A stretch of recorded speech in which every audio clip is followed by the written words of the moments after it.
భారీ వర్షాలతోనే మేడిగడ్డ కుంగింది. అది డిజైన్లో ఇంజనీరింగ్ వైఫల్యం కాదు. హైకోర్టులో కేసీఆర్ హరీష్ రావు తరఫు వాదనలు. కమిషన్ రిపోర్ట్ రద్దు చేయాలని తుది తీర్పు కంటే ముందు తమపై చర్యలు తీసుకోకుండా చూడాలని వినతి. ప్రజల సొమ్ము నీళ్ల లెక్క ఖర్చు పెట్టినా నీళ్లు ఎత్తిపోయలేని దుస్థితి అని చెప్పి రాష్ట్ర ప్రభుత్వం వాదించింది. ఇక కమిషన్ నివేదికను అసెంబ్లీలో ప్రవేశపెట్టి చర్చిస్తాం. పిటిషనర్లు 2 ఎమ్మెల్యేలే వాళ్ళ వర్షన్ అసెంబ్లీలో చెప్పుకోవచ్చని వెల్లడి.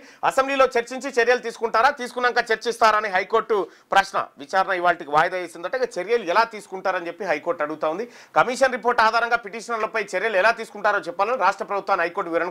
ఇవాళ ఏం జరగబోతా ఉందంటే ఈ రాష్ట్ర ప్రభుత్వం విచారణ సందర్భంగా ఈ ఘోష్ కమిషన్ నివేదికను అసెంబ్లీలో పెట్టి చర్చించి ఆ చర్చ ద్వారానే మేము వీళ్ళపైన చర్యలు తీసుకుంటామనేటువంటి మాట చెప్తే మట్టుకి త్వరలో అసెంబ్లీ సమావేశాలు ఏర్పాటు చేసి కార్యక్రమం చేయాలి. లేదు మేము ముందే తీసుకుంటామంటే అది హైకోర్టు వెంటనే ఏం చేస్తుందంటే వీళ్ళని విచారణ చేయండి కానీ అరెస్ట్ చేయొద్దు అనేటువంటి మాట చెప్పే అవకాశం కనిపిస్తుంది.